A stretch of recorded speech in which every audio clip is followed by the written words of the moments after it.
This is gonna be a little bit of a different video.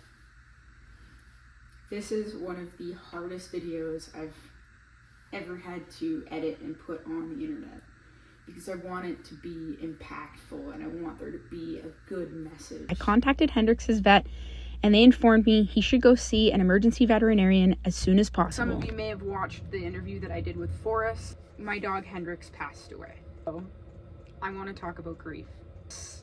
The cycle and the steps of grief, how to process it, and what processing it may look like.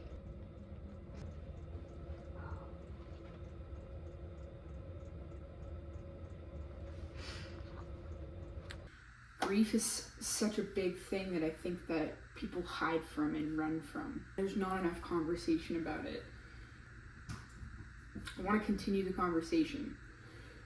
You may know there's a few stages of it, but do you really understand it? Do you know what you're getting into? The thing about grief is we are all going to have to deal with it at some point or another. Loss and death is a guarantee in this world. Unfortunately, it is one thing that is guaranteed. And you may be prepared for a couple of the stages, but nobody prepares you for the whole ball game. You may see online that there's 5 stages, there's 7, there's 4, there's 10. Don't really tell you is that there is no appropriate order to hit these stages. Some people may never leave some stages. Grief has had a huge role in my family and in my life. I was 18, my dad passed away. I lost him to suicide. It was not something that was expected. It wasn't, something that I could have anticipated, like losing Hendrix, or like last year when I lost my grandfather. A big thing happened in my life, changed it. And it took a lot to process it. 10 years since I lost my dad, I've been looking for different things to deal and cope with death. I made an Instagram reel on Hendrix's Instagram now, like a memorial. When those feelings really come to the forefront, I post something on there in memory of him. And the Chicago Fire quote was basically kind of saying, like, what is the best thing you can do when you're dealing with a grief and a loss? The best thing you can do is talk about them. Share the stories. Share the life that you remember, that life force. What made that person so amazing to you? Why did you love them? Why were you friends with them? If you can talk about all of those memories, if you can share that person or that pet, show the world what that person looked like to you, what you saw, that's your way of honoring them. Bear with me for this next few minutes. Watch it to the end, because this is me honoring Hendrix. This is me sharing what I saw.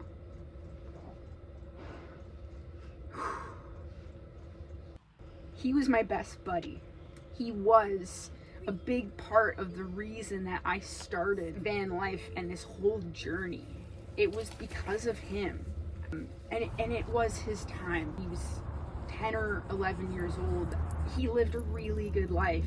We had so much fun in the couple of years that we were doing van life together that I know that I did my goal. When I got Hendrix, I didn't get him as a puppy. I actually got him from my brother. And Hendrix and I had such a strong bond right from when my brother got him as a puppy that like words couldn't describe what they could see with us. My heart just bled for that guy. It still does. I love him. I will always love him. And I owe a lot of this life that I live to that dog. This new, healthy version of me. Like, he made me enjoy exercise. Anyone that went to school with me would tell you I was the first kid to skip gym class. Getting a border collie was the best thing I could have done for me. But that specific dog, Hendrix and I had such a different connection. I owe so much of my life to him. Shake it, boy. Shake it. There you go, boy. Thank you. Shake the other one.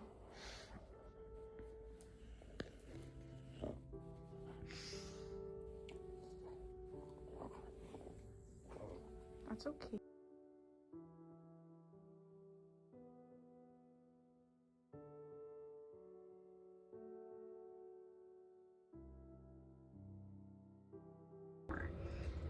it's something that I can't run from. Being afraid to talk about it and being afraid to have an open conversation. There was a lot of guilt from everyone in my family, like we could have done things better to notice it. Being afraid to admit that he wasn't okay. And that's the biggest thing that I've been trying to do since I lost Hendrix, is just acknowledge that I'm not okay. And let myself be not okay.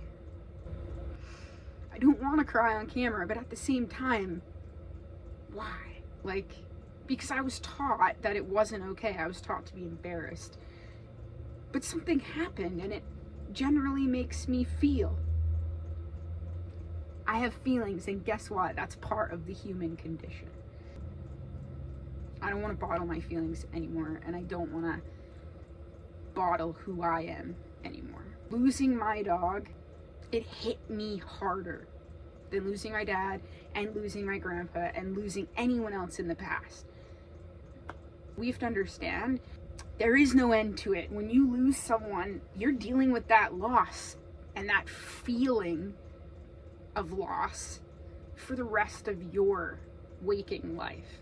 I know I am very interested in the afterlife and what happens after death because that has helped me deal with death. Personally feel like there's something after this life. I think a large part of myself told me that so that it was okay. So it was easier to deal with those things. That was part of my coping mechanism. Some of the other things that I've done that have worked is journal and write. I left Victoria because it was hard for me to accept the loss. Everywhere I looked, I saw memories of Hendrix. And it was hard for me to feel all those emotions. It was hard for me to turn them off as well. I chose to leave. I chose to take a step away and to see if I can do this without him. I've learned a lot without him. I've learned that Hendrix was kind of like my force field. He was my bodyguard. I wish he was still barking beside me because dang, he was my protector. And that gave me a lot of confidence. If I can give you any tip, if you're going into van life, it is go with a dog. I love Felix. I got a cat. He's amazing, but he does not give me the same protection as a dog does.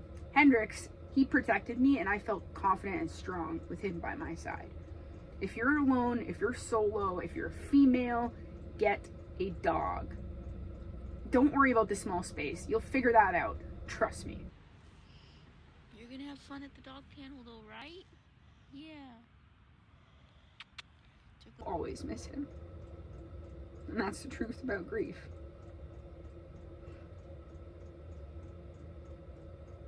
Depression is a big stage that people get stuck in and can never move forward. Anhedonia, it's the inability to feel pleasure or joy, and it's part of the depression state. When I read that hit a bit home for me because I've hit all of these stages with my recovery of losing Hendrix. I've hit the depression, I've hit the anger, I've hit the bargaining phase. Bargaining was me saying that driving across Canada and not seeing all of those places that Hendrix and I went to, not seeing them would make it hurt less. Not seeing it would make the pain go away is what I told myself. That was bargaining, and I was so wrong. The thing about it is, you can bargain all you want, but the fact of the matter is it's still gonna be painful. It's still gonna hurt. You've still lost something. I ran away chasing a feeling. I ran away trying to run away from pain and to chase joy. I saw amazing things on my road trip. I'm sitting here in a new suite on the East Coast. I've made it all the way across Canada. That was my goal. And now that I'm here, do you think I'm excited? You think I'm happy? I should be, right? And yet I'm not. I'm trying to be. I'm doing all the right things. I'm waking up and drinking water and doing yoga and trying to exercise. I'm reading good books.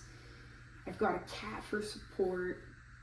I'm journaling. I'm doing whatever I can to cope. But I'm still chasing that feeling of pleasure. I've accepted the loss. It sucks, but it's true. He's gone. You can tell me he's still around me and he'll always be with me. I know that. But the fact of the matter is that my buddy that I spent hours with is gone. He's not physically here with me anymore, and that means I have to fill up all of this time. So what is the lesson here? What is the message that I'm trying to send to you or share with you? It's that when you lose someone, tell their story, share their memory, and talk about your feelings, talk about the loss. And it's okay to cry, it's okay to be mad, it's okay to lash out, but it's also okay to admit that you're not doing okay, and the reason you're lashing out is maybe not the other person's fault. You're gonna maybe do things that you didn't mean to, or say things that you didn't mean to. You may regret some decisions, but it's all part of the healing process, however that looks for you. You're gonna hit these stages however you hit them, in any order, and you're gonna probably repeat some of the stages. There's days that it's gonna hurt a lot more than others. The best thing you can do is not isolate yourself. The best thing you can do is to share, to reach out, pick up the phone and call someone that you love that's still here. We have so many people in our lives that, you run into and you say, we should talk more. So do it. The next time you feel sad or lonely, call someone. It'll help build that relationship as well. You won't regret it. You'll feel better afterwards. And for future Sam, just keep doing what you're doing. Fake it till you make it, right? Keep chasing that feeling. Keep chasing that joy. Keep chasing that dopamine hit. It'll come. There's no timeline. It'll come. For those of you that need help, reach out. There are so many resources online. Comment on my video. Look at BetterHelp. Look at different free resources. There's so much out there. Just don't be alone.